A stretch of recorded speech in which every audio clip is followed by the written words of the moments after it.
اس کے بعد ہم بات کرتے ہیں تذلیل کی یا پروجیکشن کی.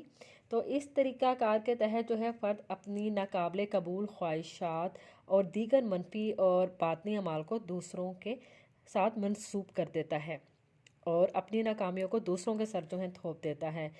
جیسے کہ اگر کوئی کھلاڑی شکست ہو جائے اسے، تو وہ اپنی ذمہ داری جو ہیں وہ غیر موضوع حالات پر ڈال دے گا، یعنی کہ وہ اپنی شکست جو ہیں اپنی جو اس کو وہاں پہ کھلاڑیوں کے درمیان میں شکست ہوئی وہ اس کو قبول نہیں کرتا ہے.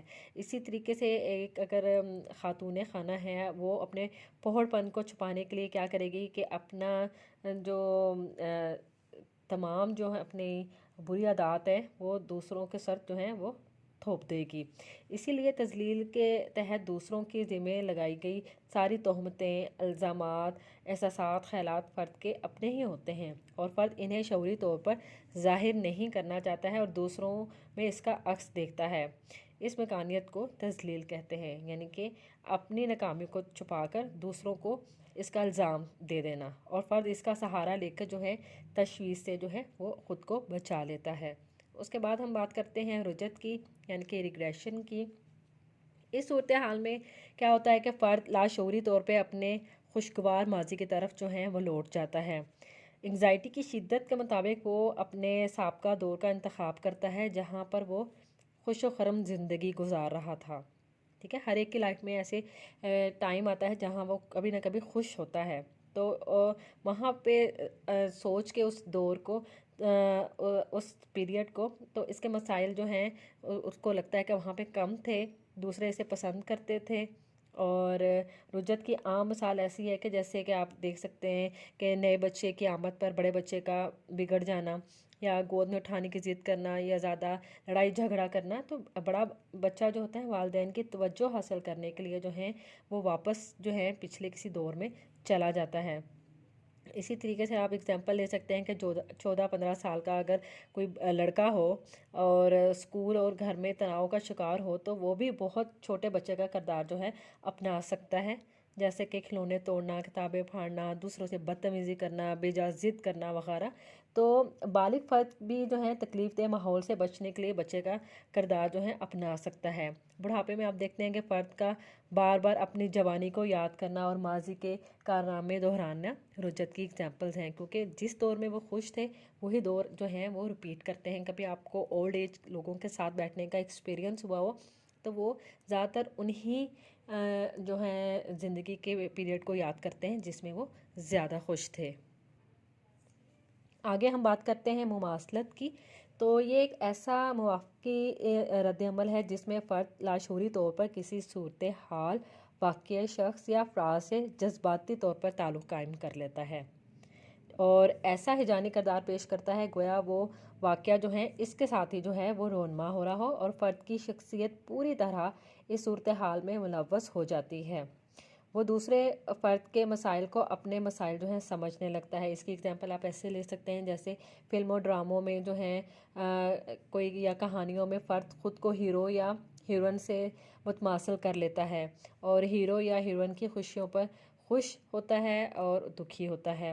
فرد محسوس کرتا ہے کہ حقیقی طور پر یہ واقعہ اس کے ساتھ پیش آیا. مماثلت جو ہے عام طور پر دو طرح کی جاتی ہے، یا تو زندگی میں متاثر کرنے والے کردار کی ہبہو نقل کر لی جاتی ہے، یا پھر جو ہے متاثر کرنے والے کردار سے خصوصی تعلقات قائم کرنے کی جو ہے وہ کوشش کی جاتی ہے. تو اس طریقے سے وہ جو ہے دفاعی رد عمل استعمال کرتا ہے.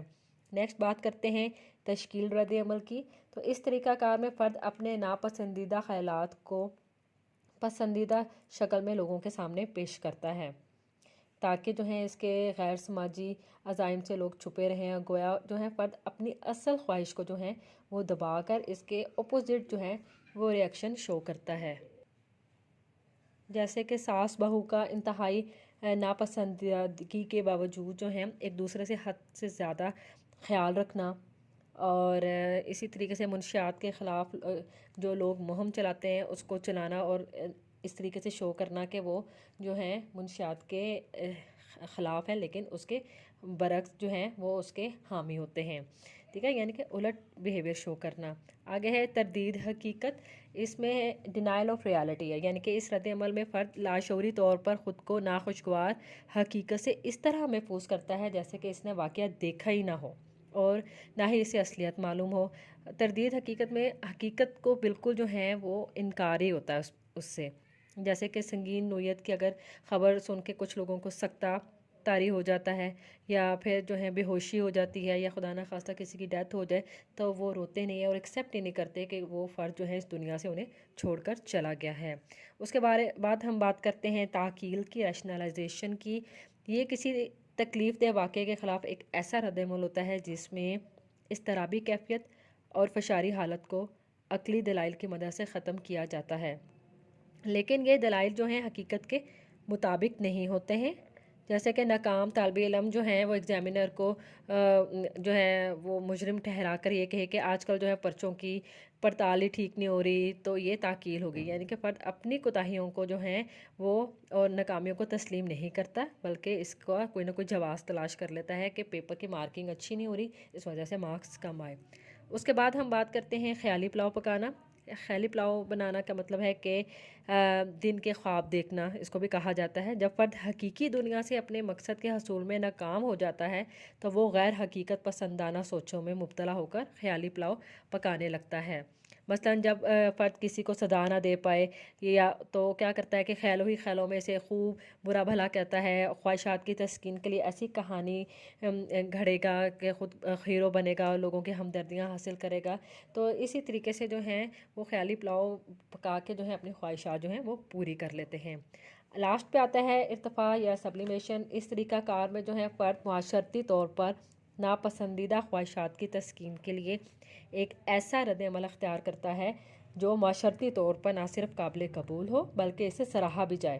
مثلا اگر فرد اپنے جارحانہ رویے کی تسکین کے لیے کسی شہری کو تشدد کا نشانہ بنا ڈالے تو اسے کوئی بھی پسند نہیں کرے گا، لیکن اگر یہی فرد اپنے جارحانہ جذبے کے لیے اپنے جارحانہ جذبے کی تسکین کے لیے باکسنگ کر لے، ریسلنگ کر لے، تو میچ وغیرہ کر لے اور مخالف فریق کو لہو لہان بھی کر دے، تو نہ صرف یہ اس کے لیے کوئی برا بلا کہے گا بلکہ تالیوں کی گونج سے اسے میڈل بھی دیا جائے گا۔ ٹھیک ہے، یعنی کہ زیادہ مشقت والے جسمانی کھیل کھیلنے سے جارحانہ خواہشات کا نکاس ہونے کے ساتھ ساتھ سماجی پسندیدگی بھی حاصل ہوتی ہے اور جسم بھی صحت مند رہتا ہے۔ اس طرح کی جو جنسی خواہشات کی تسکین کے لیے جو ہیں ہم دیکھتے ہیں کہ شاعری کی جاتی ہے، فنون لطیفہ یا مجسمہ سازی یا ادب یا سٹوری رائٹنگ کی جاتی ہے، تو دیگر جو ہے شعبوں میں اعلیٰ کارکردگی دکھانا بھی اس کی مثال ہے۔ ٹھیک ہے، آئی ہوپ سو اسٹوڈنٹس آج کا یہ ٹاپک آپ کو سمجھ میں آ گیا ہوگا۔ ڈیفینس میکانزم، اناکے دفاعی رد عمل، جو کہ ہم لوگ ان میں سے کچھ نہ کچھ جو ہے اپنی ڈیلی لائف میں استعمال کر رہے ہوتے ہیں۔ اپنا خیال رکھیے گا، اللہ حافظ۔